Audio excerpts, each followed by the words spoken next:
반갑습니다. 네, 우리 기분 좋은 또 주일 아침입니다.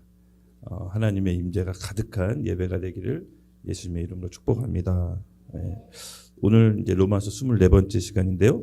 주제가요, 부르심, 내가 살아가는 이유. 부제로는 부르심에 도달하는 세 가지 열쇠, 이렇게 이제 적어봤습니다. 지난 시간 기억나시죠? 이 이스라엘 백성이 원래 하나님께 선택과 부르심을 받았다가 구원받게 벗어나서 바울이 안타까운 심정으로 이스라엘 백성이 원래 어떤 백성이었는지를 정체성을 확인하는 것이 지난 시간 9절, 우리 9장에서 3절에서 4절 본문이었습니다. 또 너희가 원래 어떤 민족이었고 하나님께서 어떤 특권을 받았는지 지난 시간에 이렇게 말씀드리면서 정체성을 이제 확인하는 시간을 가졌습니다.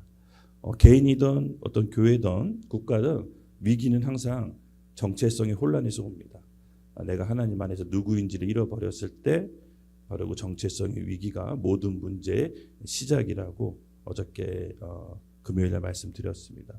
그래서 바울은 이번 시간에 지난주에는 정체성에 대해서 얘기했다면 이번 본문에서는 부르심, 그 부르심이 무엇인지 그리고 부르심에 도달하기 위해 과정이 어떠한 건지를 본문 말씀, 특히 여기 나오는 본문에 나오는 인물들을 통해서 그 상징하는 키워드를 통해서 부르심을 어떻게 우리가 도달하는지에 대해서 바울이 설명하고 있습니다. 그래서 오늘 이 내용이 여러분 굉장히 중요합니다. 이 부르심의 키워드 세 가지 열쇠를 받으신다면 이 부르심 안에서 달려가서 하나님께서 우리 인생 가운데 허락하신 축복들을 하나도 놓치지 말고 다 받기를 예수님의 이름으로 축복합니다. 예수님께서는 우리를 다 부르셨습니다. 이 부르심이 많지만 결국은 그 부르심에 도달하는 사람들은 극소수입니다. 그래서 오늘 이 키워드가 굉장히 중요합니다. 예, 오늘 그러면 이제 살펴보도록 하겠습니다. 본문 말씀 제가 교독하도록 하겠습니다. 그러나 하나님의 말씀이 폐허해진 것 같지 않도다. 이스라엘에게서 난 그들이 다 이스라엘이 아니요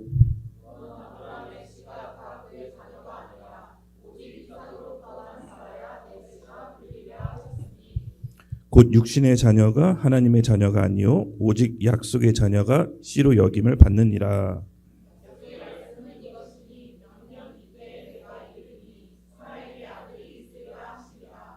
그뿐 아니라 또한 리브가가 우리 조상 이삭 한 사람으로 말미암아 임신하였는데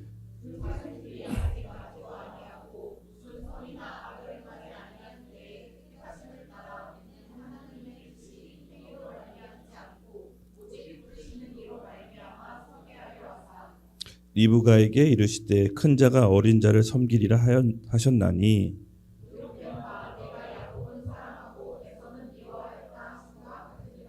그런즉 우리가 무슨 말을 하리요 하나님께서 불의가 있느냐 그럴 수 없느니라.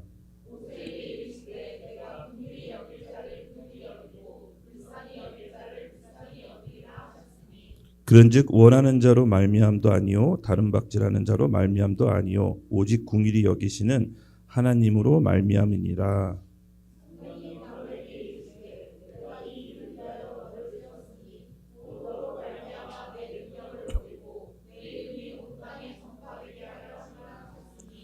함께 읽겠습니다. 그런즉 하나님께서 하고자 하시는 자를 궁일이 여기시고 하고자 하는 자를 완악하게 하시느니라.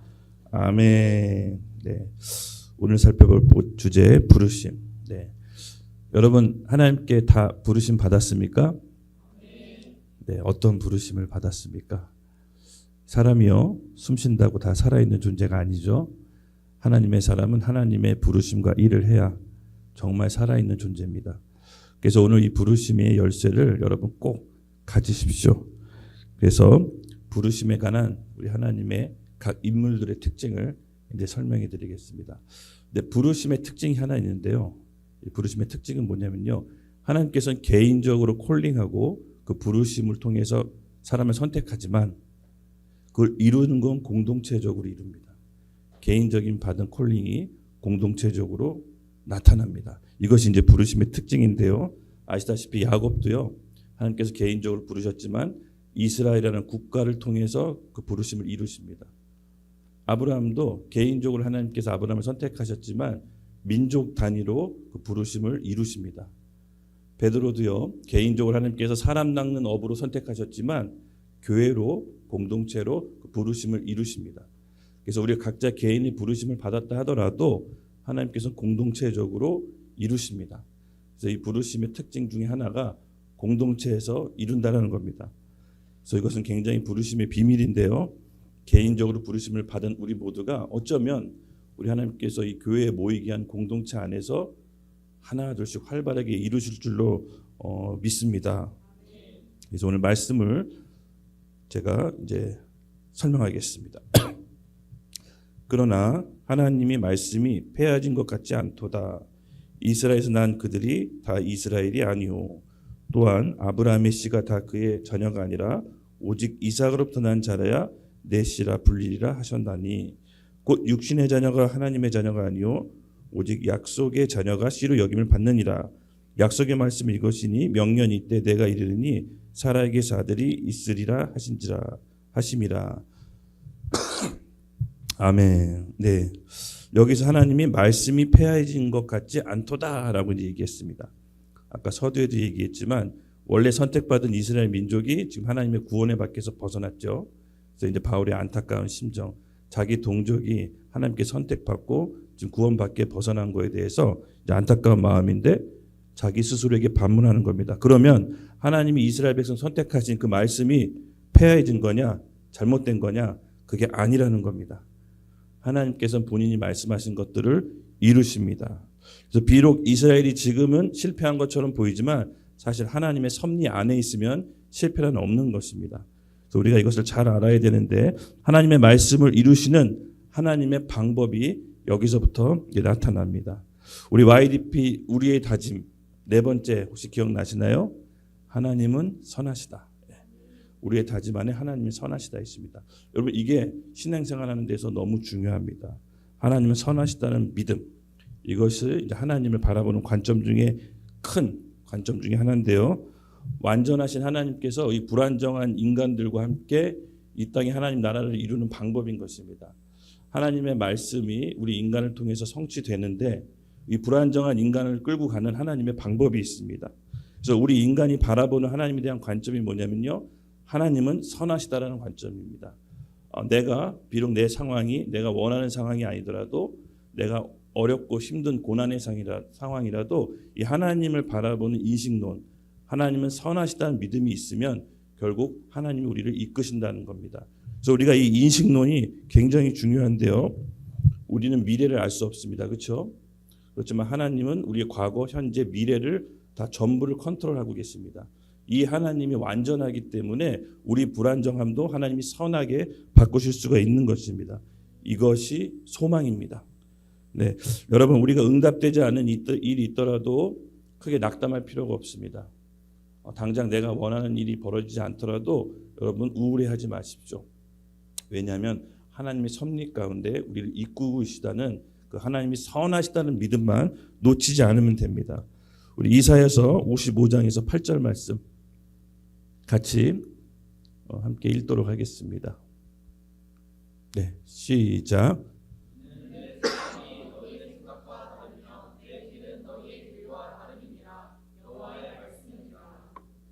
아멘.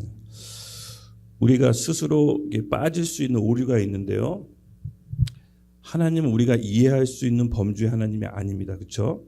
하나님 우리가 이해해서 믿는 분이 아니라 하나님 우리가 믿어야 되는 분입니다. 우리가 원치 않는 상황, 이해할 수 없는 상황이 펼쳐졌을 때 우리가 하나님을 이해하지 못함으로 인해서 낙담하는 경우가 있습니다. 아닙니다. 하나님은 이해하는 대상이 아닙니다. 하나님은 믿는 대상입니다. 만약에 우리가 이해할 수 있는 하나님이라면 하나님이 아니죠. 우리와 같은 동급인 존재를 우리가 믿을 이유가 없잖아요. 분명히 우리가 이해 밖의 범주에 벗어난 초월적인 하나님이 우리 인생과 우리 삶을 주관하고 계십니다. 그래서 어떻게 보면 내가 중요하게 생각하는 것이 하나님 입장에서 중요하지 않을 수가 있습니다. 여기 말씀에 보면은 하나님의 생각과 우리의 생각이 다르다고 합니다. 맞습니다. 이것이 안전한 겁니다, 여러분. 우리의 생각과 하나님 생각이 같으면 되게 우리 인생이 망가질 수가 있습니다. 우리의 실수와 불안정까지도 하나님 생각이 다르시기 때문에 커버하고 가시는 겁니다. 여러분, 하나님께서 우리에게 진짜 원하시는 게 뭘까요? 우리 이 땅에 살아가는 축복, 물질, 성공, 명예, 이것도 물론 하나님께서 복으로 주십니다. 근데 궁극적으로 하나님께서 정말 원하시는 것은 하나님과 우리가 동행하는 것입니다. 그 동행하는 것이 천국까지 이어져서 우리와 하나님이 영원히 함께 사는 것입니다. 그래서 하나님이 우리와 함께 가는 영혼의 관점으로 우리를 바라보고 있기 때문에 우리가 지금 현실적으로 낙담하고 우울하는 것에 대해서 여러분 탈피하는 믿음의 관점이 필요합니다. 무엇 때문에 우울하고 무엇 때문에 슬퍼합니까? 무엇 때문에 웃고 무엇 때문에 기분 나빠합니까? 결국은 그게 우상인 것입니다. 우리 안에 나를 슬프게 하고 우울해하게 하고 기쁘게 하고 행복하게 하는 것들을 하나님께서는 어떤 상황 가운데 보여주시는 겁니다. 들춰내시는 겁니다. 그래서 우리가 이런 것들을 잘 다스려야 됩니다. 우리 11월 30일 날 하만수가 있잖아요.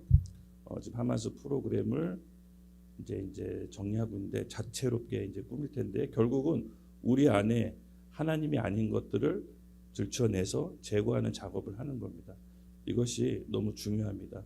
신앙생활을 오래 해도 여전히 우리는 하나님한테 내어드리지 않는 나만이 꼭 갖고 싶은 그런 드라빔 같은 우상들이 있습니다. 이것을 하나님께 올려드리고 처리하는 작업이 바로 하나님과 만남 수양입니다. 그것을 위해서도 우리 교회에서 공동체적으로 같이 기도합시다. 그래서 하나님의 계산과 우리의 계산은 전혀 다르다. 그렇죠? 천국의 계산법은 너무나도 다릅니다. 제가 저번에도 얘기했지만 침례 요한보다 더 큰 자가 이 세상에 없다고 했습니다. 여자가 낳은 자 중에. 근데 그 침례 요한이라 할지라도 천국에서는 가장 작은 자라고 합니다. 우리가 이 세상에서 하나님이 정말로 중요하게 생각하시는 것이 뭔지 영원한 관점에서 여러분 기도하고 받으시기 바랍니다. 제가 알거니와 결국은 하나님께서는요, 우리가 섬기고 낮은 마음으로 하나님께 동행하는 그 모든 일들을 하나님께서는 보시고 천국에서 큰 자로 여겨주실 줄로 믿습니다. 그래서 우리가 이 하는 모든 것들 우리 인간적인 눈에 봤을 때 사소한 것처럼 보이지만요, 아닙니다. 제가 결코 아니라는 것을 얘기할 수 있습니다. 하나님께서는 다 기억하시고 카운트하십니다. 그래서 우리 교회에서 하는 자잘한 일도 여러분 소중히 생각하시고 내가 그와 함께 하나님과 동행하고 있다면 천국에선 큰 자로 여김을 받을 것입니다. 누가 알아주지 않더라도 하나님과 함께 묵묵히 하는 그런 어떻게 보면 좀 신실함이 우리 안에 있으면 좋겠습니다. 그래서 유한한 우리 인간이 무한한 하나님을 다 이해하기라는 너무 어렵습니다.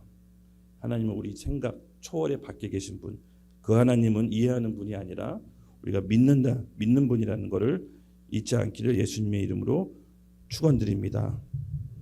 마찬가지로 하나님의 말씀이 폐허진 것 같지 않도다. 바울의 선언이 이렇게 첫 시작을 얘기하고 그 다음에 이하 9절부터는 그렇다면 우리의 부르심의 소망을 위해서 어떤 과정을 거치고 겸비해야 되는지 이제 본격적으로 설명합니다. 이스라엘에 난 그들이 다 이스라엘이 아니요 또한 아브라함의 씨가 다 그의 자녀가 아니라 오직 이삭으로부터 난 자라야 내 씨라 불리리라 하셨으니 곧 육신의 자녀가 하나님의 자녀가 아니요 오직 약속의 자녀가 씨로 여김을 받느니라. 약속의 말씀은 이것이니 명년 때 내가 이르리니 사라에게 아들이 있으리라 하심이라. 아멘. 이 말씀은 새로운 시대가 도래했음을 바울이 선포하는 겁니다. 즉 이스라엘은 이제부터 혈연, 가족으로 묶인 자기 친족의 대를 이은 이스라엘 민족이 구성되는 것이 아니라 예수를 믿는 그 믿음으로 새로운 아브라함의 씨, 약속의 자녀가 탄생했다는 새로운 시대가 열렸습니다. 즉 그리스도인 부모를 만나서 그 그리스도인 부모를 태어난 자녀들이 그리스도인이 아니라 예수님을 구주로 영접한 인격적으로 만난 사람들이 그리스도의 자녀가 되듯이 우리가 새로운 시대가 열렸다. 아브라함의 씨가 다 그의 자녀가 아니라 이삭으로부터 난 자라야 내 씨라 불리라 하였으니 육신의 자녀가 하나님의 자녀가 아니요 오직 약속의 자녀로 씨로 여김을 받느니라. 이런 바울이 새로운 시대가 열렸음을 지금 선포하는 겁니다. 그리고 그 약속의 말씀이 이것이니 명년 이때 이르르니 사라에게 아들이 있으리라 하심과 같으니라. 아멘. 이제 약속의 말씀을 얘기합니다. 무엇이냐? 사라에게 아들이 있으리라 하심과 같으니라. 여러분, 사라 어떤 그 자매인지 아시죠? 자매라고 얘기했는데 아브라함의 부인입니다. 이 사라가 상징하는 키워드가 있는데요. 말씀을 잠시 한번 보겠습니다. 창세기 16장 1절부터 3절 함께 읽겠습니다. 시작.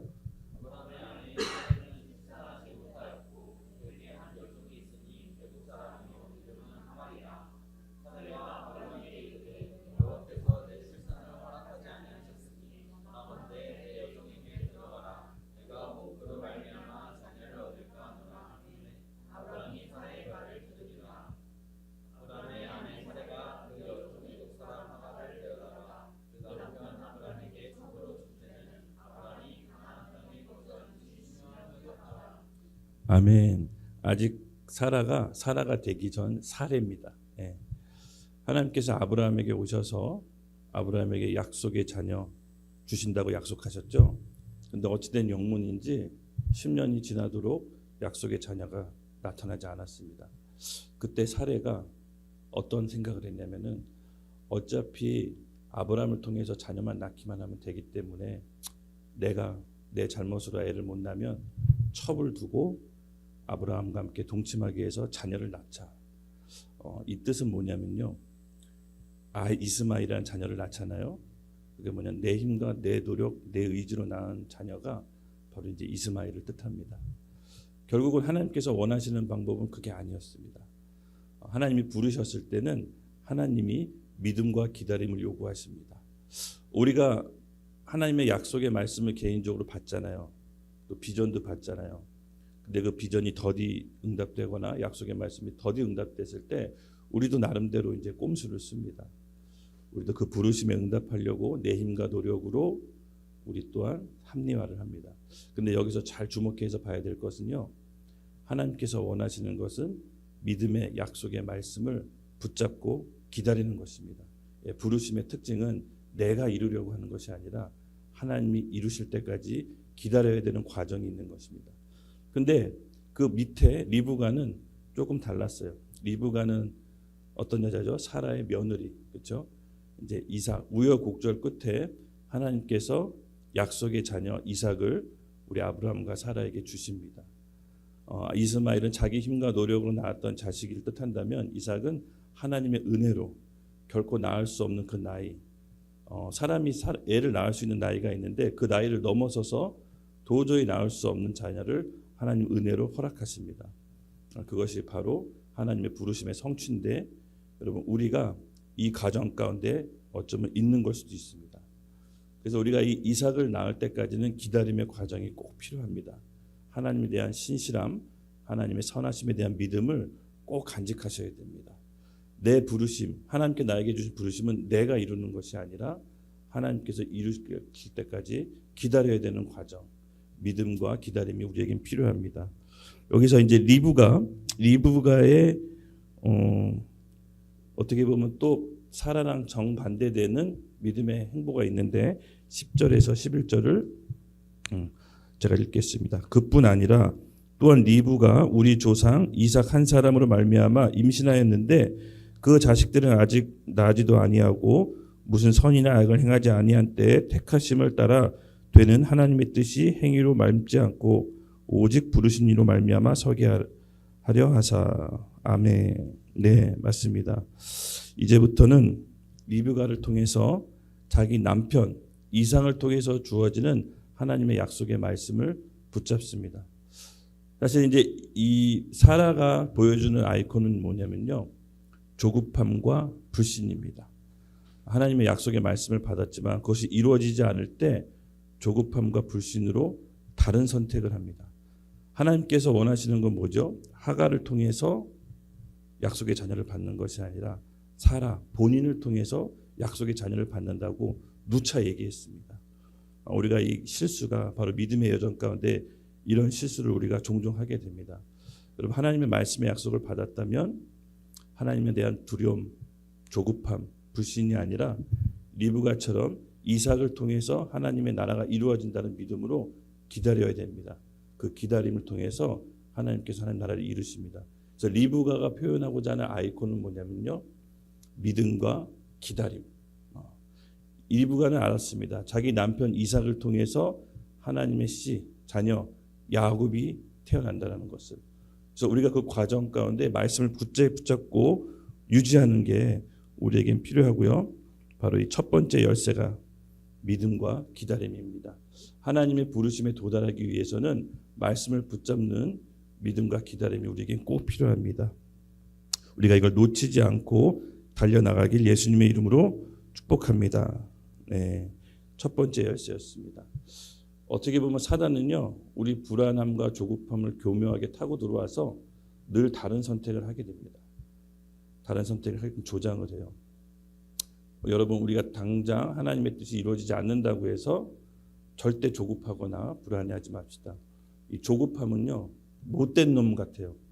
사람이 조급하기 시작하면 분별력을 잃어버리고 다른 선택을 하게 됩니다. 그래서 이 조급함이 들어왔을 때 우리는 말씀 앞에서 더 굳게 서야 됩니다. 아, 지금 내가 뭔가 조급하구나. 내가 뭔가 다른 길을 가려고 한다. 사실 여기서부터 분별력이 이제 흐트러지거든요. 그때 우리를 지켜줄 수 있는 건 사실 공동체의 힘인 것입니다. 개인적으로 말씀에 굳게 서야 되지만 공동체 안에서도 서로를 잘 지켜주고 봐주셔야 됩니다. 아셨죠? 첫째는 기도인 것입니다. 서로를 위해 먼저 기도하는 것입니다. 예. 그리고 이제 리브가를 통해서 하나님께서 원하시는 것은 기다림과 믿음이라고 했습니다. 12절부터 14절을 제가 읽겠습니다.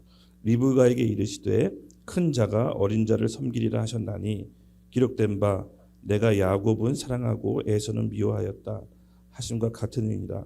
그런즉 우리가 무슨 말을 하리요? 하나님께 불의가 있느냐? 그럴 수 없느니라. 아멘. 리브가에게 하나님께서 말씀하십니다. 그에게 자녀가 태어날 텐데 큰 자가 어린 자를 섬기기라 하셨나니 기록된 바 내가 야곱은 사랑하고 에서는 미워한다 하심과 같으니라. 여러분, 리브가의 쌍둥이 자녀 잘 아시죠? 야곱과 에서. 예. 하나님의 기록된 말씀대로 리브가에게 자녀를 주시는데 야곱과 에서를 주십니다. 근데 에서가 야곱의 형이죠. 예. 야곱이 뜻하는 키워드가 있습니다. 야곱은 어떤 사람이었습니까? 힘이 없고 약했어요. 형 에서는 용사였고 사냥꾼이었지만 야곱은 좀 어릴 적부터 비실비실했던 것 같아요. 그래서 유독 엄마 리브가가 야곱은 더 사랑했어요. 왜냐하면 엄마 입장에서는 힘이 없고 좀 나약한 자녀를 좀 더 보호해주고 싶고 지켜주고 싶은 마음이 있었겠죠. 근데 이삭은 잘 보면요, 사실은 에서를 더 좋아했어요. 에서가 사냥해 온 고기를 더 좋아했거든요. 근데 하나님의 선택은, 하나님의 택정하심은 좀 다른 것 같습니다. 여기서 보면은 야곱을 하나님이 택하시는데 야곱에서 우리에게 보여준 부르심의 키워드는 뭐냐면요, 야곱하면 떠오르는 거, 사건, 팥죽 사건 있죠. 팥죽 사건. 야곱은 비록 본인이 힘이 없고 열등적인 의식이 있었지만 하나님 나라에 대해서는 결코 타협이 없이 침노하는 자였습니다. 그의 마음 가운데는 현실적인 것보다 영적인 권위, 하나님 나라에 대한 결코 포기하지 않는 그런 뭔가 결정적인 순간에 하나님 나라를 붙잡는 그런 침노함이 있습니다. 야곱의 아이콘은 침노인데요. 그 사건을 잠깐 볼까요? 창세기 25장 29절에서 34절 함께 읽겠습니다. 시작.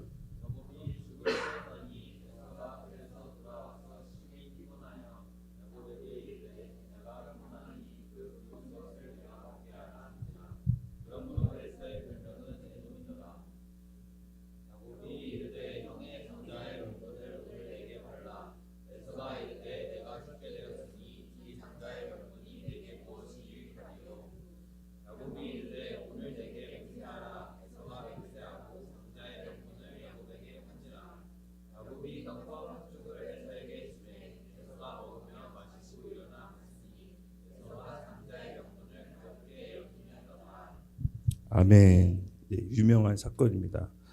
사실 장자라는 것은 가업, 집안으로부터 내려온 모든 유산을 물려받는 권한이 있습니다.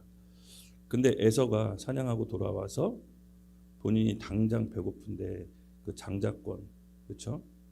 야곱은 장자권을 에서에게 요구합니다. 에서는 굉장히 현실적인 사람이었습니다. 그러니까 내가 눈에 보이지 않는 세계, 눈에 보이지 않는 어떤 장자권보다 당장 내 현실에 필요한 것을 채우려고 했는데 야곱은 그렇지 않습니다. 현실에 내가 가장 필요한 것보다 영원한 하나님 나라에 대한 침노와 갈망이 있습니다. 그래서 에서가 배고파서 왔을 때 야곱이 정말 특이하게 딱 요구하는 게 있는데 바로 형의 장자권이었습니다. 형의 장자권을 내게 주면 내가 이 팥죽을 주겠다. 팥죽 한 그릇에 바로 현실에서 영원한 하나님 나라를 넘겨버리는 에서의 우를 범합니다. 야곱은 그 기회를 놓치지 않고요. 본인이 원하는 영적인 나라, 하나님 나라를 침노해서 원해서 가져갑니다. 여러분, 침노는 강력한 원함입니다. 원어의 뜻에 보면은 성을 빼앗아 차지하는 겁니다. 우리 얘기 아시다시피 마태복음에 나있죠. 회개하라, 천국이 가까이 왔느니라. 천국은 침노한 자가 갖는 거라고 했습니다. 맞습니다. 야곱의 키워드는 바로 침노인 것입니다. 부르심에 달려가기 위해서는 이 하나님 나라에 대한 침노가 있어야 됩니다. 다른 건 내가 다 양보해도 결코 이것만큼은 누구에게 양보할 수 없다라는 침노와 열정이 우리 가운데 있어야 됩니다. 그것이 바로 부르심에 가기 위한 열쇠 두 번째인 것입니다. 여러분, 에서에 대한 이런 마음이 우리 또한 현실적으로 어렵고 힘들 때 타협하는 게 있잖아요. 그렇죠? 저도 신앙이 어릴 적에는 많은 영적인 부분을 먼저 타협했던 것 같아요. 피곤하거나 힘들거나 좀 저기 하면 예배를 먼저 포기한다든가 또 우리 기도 생활을 먼저 포기한다든가 이런 아주 사소한 것부터 우리는 영적인 것들을 내려놓는데 사실은 그 반대입니다. 야곱은요 사실 현실적인 것보다도 그 하나님 나라의 영적인 것을 먼저 붙잡았습니다. 그것이 바로 그의 나라와 의를 먼저 구하는 것인데 그럴 때 야곱은 하나님의 그 말씀을 받으십니다. 천국 어떻게 우리에게 현실에 적용할지는 우리 개인적으로 기도해보고 하나님께 나아갑시다. 결국은 야곱은 이 침노로 인해 하나님의 부르심, 이스라엘은 국가가 그의 침노를 인해 탄생하게 됩니다. 우리 부르심에 달려가는 그 두 번째 열쇠 침노를 잊지 마시기 바랍니다. 빌립보서 3장 13절에서 14절 같이 한번 큰 소리로 한번 외쳐볼까요? 시작. 오직 한 일 즉 뒤에 있는 것은 잊어버리고 앞에 있는 것을 잡으려고 표대를 향하여 그리스도 예수 안에서 하나님이 위해서 부르신 부르심의 상을 위하여 달려가노라. 아멘. 다른 거 다 못하고 좀 뒤처져도 결정적인 순간에 야곱처럼 붙잡는 그런 멋진 형제들이 되길 예수님의 이름으로 축복합니다. 좀 이 형제들 남자들은 좀 이런 맛이 있어야 돼요. 결정적인 순간에 정신을 차리고 딱 붙잡는 맛. 그게 매력인 것입니다. 할렐루야. 네, 모두 다 야곱과 같은 형제가 되길 예수님의 이름 축복합니다. 네, 15절 모세에게 이르되 내가 궁일이 여길 자를 궁일이 여기고 불쌍히 여길 자를 불쌍히 여기느라 하셨느니 그런즉 원하는 자로 말미암도 아니요 다른 박제하는 자도 말미암도 아니요 오직 궁일이 여기시는 하나님으로 말미암음이라. 아멘. 모세를 통해 부르심의 상급을 받기 위한 세 번째 열쇠 키워드는 바로 궁율입니다. 궁율. 이 궁율이 대단히 중요한데요. 앞서 받았던 믿음과 또 우리 야곱의 침노가 있다면 이거는 우리 인간 편에서 해야 될 일이라면 이 궁율은요 하나님께서 우리를 궁율이 여겨주셔야 됩니다. 모세를 통해서 우리에게 알려주고 싶은 이 궁율 성경적으로 어떤 건지를 조금 더 우리가 잘 살펴볼 필요성이 있습니다. 우리가 궁율이라는 얘기는 성경에서 많이 들었잖아요. 그렇죠? 근데 정확히 궁율이 뭔지를 잘 알지 못하는 것 같아요. 근데 궁율은요 하나님의 지지하심을 받는 가장 중요한 열쇠입니다. 아마 이 세 가지 열쇠 중에 오늘 이 궁율이 가장 크지 않을까 싶어요. 예, 맞습니다. 궁율 그것은요 약간 오일과도 같습니다. 무슨 얘기냐면요 자동차 엔진을 돌릴 때 두 가지가 필요합니다. 연료와 오일. 연료는요, 약간 침노 같은 겁니다. 침노는 자동차 엔진이 돌아갈 수 있도록 열정과 힘과 어떻게 보면 패기가 바로 이제 침노인데, 이것은 자동차의 연료와도 같습니다. 근데 연료만 있으면 엔진이 안 됩니다. 오일이 없는 엔진은 파열됩니다. 반드시 오일로 엔진을 부드럽게 해줘야 그 차가 오래 달릴 수 있습니다. 마찬가지로 오일은 이 궁율과 같은 역할을 하는데요, 이 패기와 궁율이 같이 가야 됩니다. 즉 하나님의 침노만 가지고는 하나님의 부르심에 도달할 수 없습니다. 열정만 가지고는 부르심에 도달할 수 없습니다. 바로 이 궁율이라는 엔진 오일이 필요합니다. 하나님께서 모세를 통해서 우리에게 알려주고 싶은 것은 바로 이 궁율인데요. 모세의 삶 속에서 하나님께서 어떻게 이 궁율이 겸비됐는지 우리 한번 살펴볼 필요성이 있습니다. 여러분, 모세가 나이 80대였을 때 하나님의 부르심을 받죠. 근데 모세의 가장 인생의 전성기가 언제입니까? 40세 때, 그렇죠? 이집트의 왕자 때, 아버지가 바로 왕이었을 때, 그때가 제가 봤을 때 모세의 가장 전성기 때였습니다. 여러분, 그때 당시 이집트의 왕자는 뭐죠? 지금으로 따지면 뭐 미국 대통령의 아들인가요? 어쨌든 세계에서 가장 강한 나라의 왕자였을 겁니다. 근데 그 자가 하나님께서는 40세의 나이에 쓰지 않으십니다. 하나님께서 모세에게 기도했던 게 있습니다. 기대했던 게 바로 궁율입니다. 15절에는 모세에게 이르되 내가 궁일이 여길 자를 궁일이 여기고 불쌍히 여길 자를 불쌍히 여기느니라 라고 말씀하십니다. 예, 여러분, 말씀, 우리 모세 출애굽기 말씀을 같이 한번 보도록 하겠습니다. 예. 2장 16절에서 19절인데 같이 함께 읽겠습니다. 시작.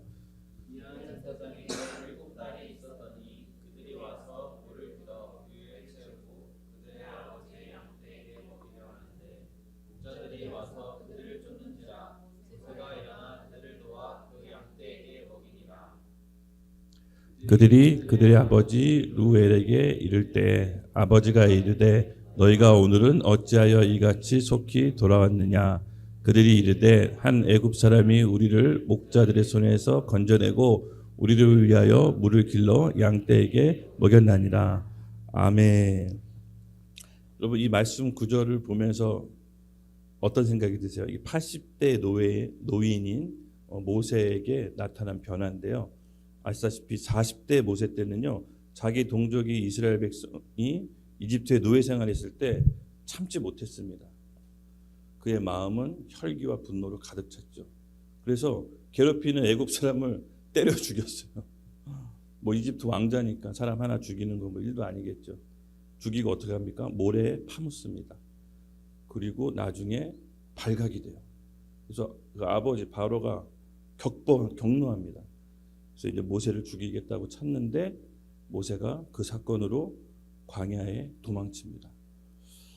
그의 첫 번째는요, 하나님의 나라와 열정이 가득했습니다. 그리고 자기 동족이 고통받는 것에 대해서 외면하지 않았습니다. 그는 의로움이 있었습니다.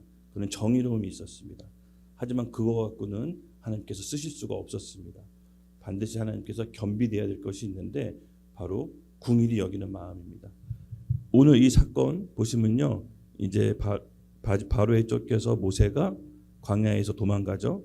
그리고 시간이 한참 흐르고 나서 똑같은 어려움을 겪는 그 미디암의 딸들을 보고 어떻게 대하는지 모세를 보면 그동안 많은 세월 동안 많이 바뀌었다는 걸 알 수 있습니다. 똑같은 어려움을 봤을 때 그 딸들을 쫓아온 목자들을 혼내거나 죽인 게 아니라 딸들을 도와서 그 목자들을 피할 수 있도록 도와줍니다. 그래서 그 딸들이 아버지 미디암한테 얘기합니다. 어떤 애굽 사람이 우리를 도와줬습니다라고. 모세가 변한 거죠. 젊었을 때는 때려 죽였을 텐데 그게 아니라 도움이 필요한 사람들을 도와줘서 그들로 하여금 위험에 피할 수 있도록 긍휼한 마음을 베푼 겁니다. 모세에게 분명 뭔가의 변화가 있습니다. 저는 그것이 궁일이라고 생각합니다. 하나님의 지지를 받는 방법, 하나님의 부르심에 도달하는 열쇠 세 번째가 바로 이 궁휼함입니다. 이 궁휼함은 특별한 능력을 갖습니다. 하나님의 지지하심, 페이버는 이 궁휼이 여기는 사람에게 임합니다. 마태복음 말씀 그 전 구절 함께 읽도록 하겠습니다. 시작. 궁일이 여기는 자는 복이 있나니 그들이 궁일이 여김을 받을 것이요. 아멘. 하나님은요, 하나님의 페이버를 베푸실 때 하나님께 궁일이 여김을 받은 자, 하나님은 약자에게 궁일하심을 부어주십니다.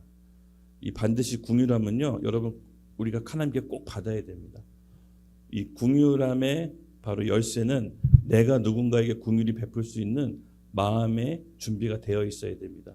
하나님은 약자 편이시지 강자 편이 아니십니다. 강자가 뭐냐면요, 내가 어떤 힘과 권력을 가진 게 강자로 보지 않습니다. 바로 자아가 살아있는 사람, 자아가 혼이 강한 사람, 내 옳음, 내 주장, 내 생각을 내려놓는 그 약자를 하나님께서 보시고 하나님의 궁휼하심이 부어주시는 겁니다. 여러분, 궁휼한 마음은 생각보다 대단히 중요합니다. 하나님의 힘을 얻는 바로 키워드가 궁휼입니다. 그래서 열정만 갖고 패기만 갖고 부르심에 도달할 수 없습니다.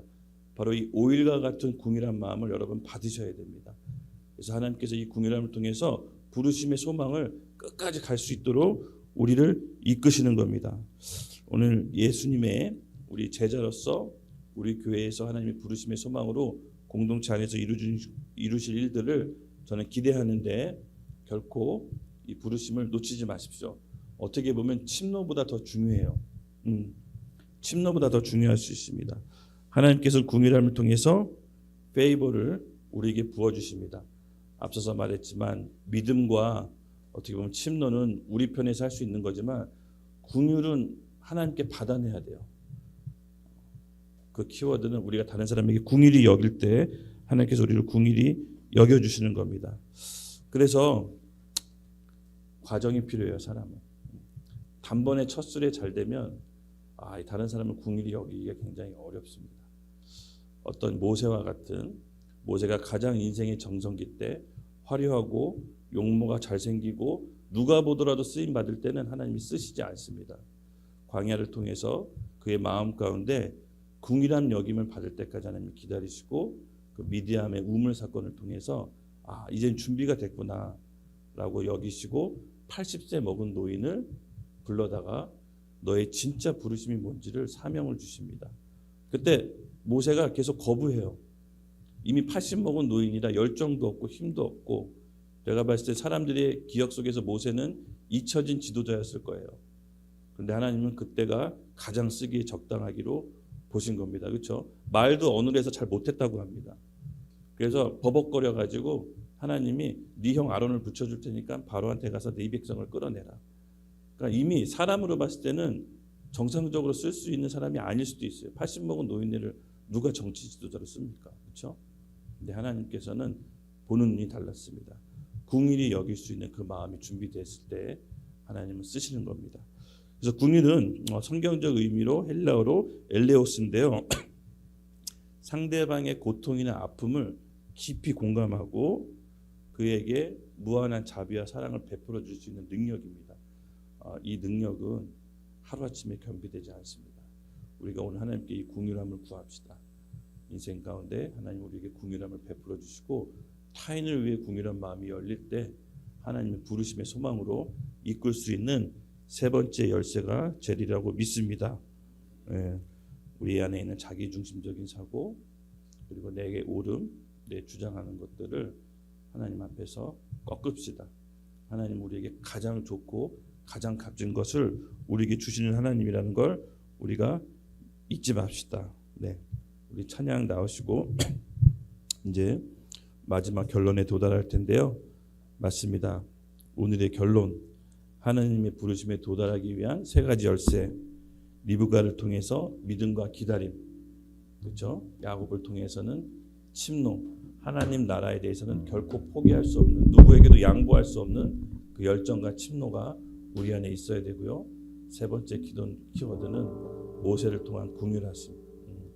하나님 안에서 누군가를 궁휼히 여기고 궁휼을 받을 때 하나님의 지지하심과 페이버가 우리 가운데 임하게 됩니다. 그럴 때 우리가 하나님의 부르심 안에 온전히 도달해서 예수님의 제자로 우뚝 서는 우리 YDP 하나교회 식구들이 되기를 예수님의 이름으로 축복합니다. 아까 서두에도 얘기했지만 결국은 부르심과 택함 받은 사람들은 많습니다. 그러나 그 부르심에 도달하는 사람들은 극소수입니다. 제가 오늘 이 세 가지 키워드를 준비했을 때 제가 우리 YDP 하나교회 식구들이 많이 생각났습니다. 이 세 가지 키워드를 우리가 잊지 맙시다. 이 결정적인 순간에 이 세 가지 키워드를 붙잡고 달려나갔습니다. 우리 베드로후서 1장 10절에서 11절 말씀 읽고 같이 함께 기도하겠습니다. 시작. 그러므로 형제들아 더욱 힘써 너희 부르심과 택하심을 굳게 하라. 너희가 이것을 행한즉 언제든지 실족하지 아니하리라. 이같이 하면 우리 주 곧 주 예수 그리스도의 영원한 나라에 들어감을 넉넉히 너희에게 주시리라. 아멘. 바로 우리가 부르심에 달려가서 하나님께 주시는 상급 영원한 하나님 나라. 여러분 이것이 정말 탐납니까? 침노가 됩니까? 네, 이 세상에 있는 것들은 일시적인 것들이고 풀과 물이 다 지나가듯 사라지는 것들입니다. 우리 안에 영원한 하나님 나라를 볼 수 있도록 하나님 이곳에 하나님의 능력을 부어주시옵소서. 우리가 야곱처럼 하나님 나라를 침노하게 하시고 리브가처럼 믿음으로 하나님 나라를 기다리게 하시고 바로 모세처럼 궁일이 여기는 마음을 부어주시옵소서.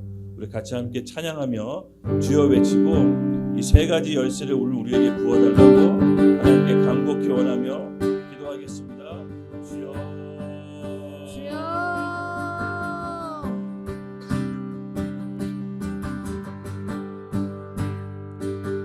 믿음 나요 그 위에 서리라 하나님의 나라는 무너지지 않으리 믿음 나요 그 나라 세워가리라 주님 곧 오실 때까지 믿음 나요 그 위에 서리라 하나님의 나라는 무너지지 않으리 믿음 나요 그 나라 세워가리라 주님 곧 오실 때까지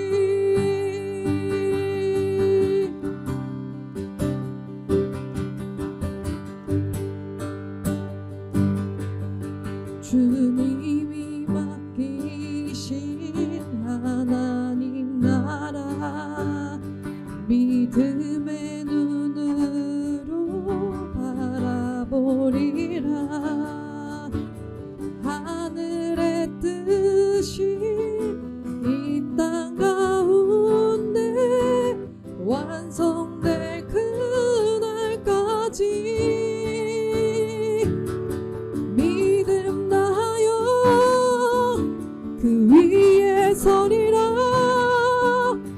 하나님의 나라는 무너지지 않으리 믿음 나요 그 나라 세워가리라 주님 곧 오실 때까지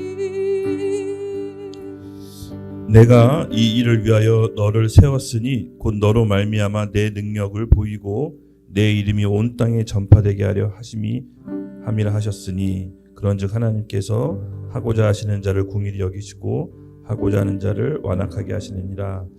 아버지 하나님 감사합니다. 우리가 부르심의 소망을 위해서 하나님 우리를 택하시고 우리를 통해 하나님의 능력을 보이셔서 우리에게 하나님의 이름을 온 땅 가운데 전파하게 하려 하심을 믿습니다. 하나님 우리 여기 모인 우리 모든 하나교회 식구들 믿음과 기다림 그리고 침노와 궁일함을 받고 하나님의 부르심의 소망에 온전히 모두 다 도달할 수 있도록 하나님 은혜를 베풀어 주시옵소서. 네. 감사합니다. 예수님의 이름으로